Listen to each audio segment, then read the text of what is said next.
大家平安。今天我们2月2号的在家会主，我们要看传道书的第5章8到20节，主题是享受上帝的恩惠。那5章的18节经文这样说：我的看法是，美好的人生不如在上帝所赐短暂的一生中吃喝，享受在太阳底下辛劳得来的成果，这是人的命运。那我们来看经文的摘要，上次是说对上帝，那这次就对人事物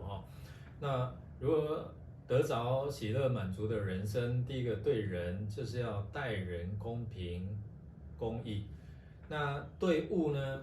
就是对所得的钱财要懂得知足不要贪爱钱财。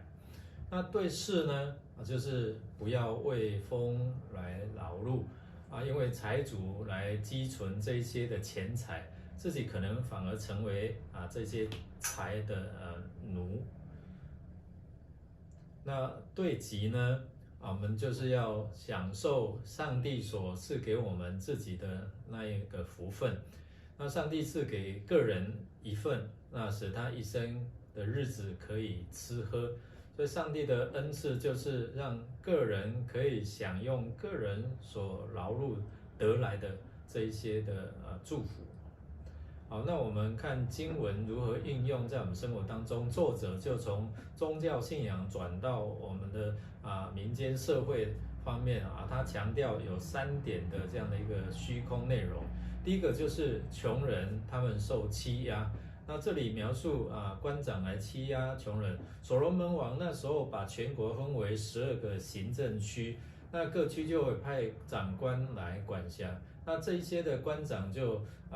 剥削这些人民层出不穷那第二个就是富贵之苦金钱其实本身没有善恶之分，那败坏是从人的贪字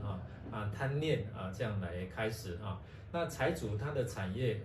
可能会引来一些阿谀奉承或者是他觊觎他的财产所以因为这样，财主可能就会害怕失去钱财，以致不能够入税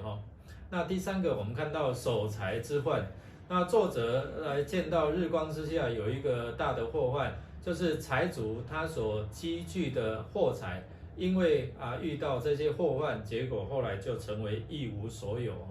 那这些财富只是带来一些的虚空，甚至带来的死亡。所以作者他劝世人，就是说你要享受上帝所给予的生命及上帝所赐予人的货财那无需消极灰心，只要以上帝为乐，行上帝所喜悦的事就可以了那我们来默想，是不是我们总是想要拥有更多的物质来满足我们自己，忘了上帝才是赏赐人福气的源头呢？我们一同来祷告。天父上帝，谢谢你帮助我们能够知道你是赐福的源头，也能够满足神你给我们的，没有过多的妄求，帮助我们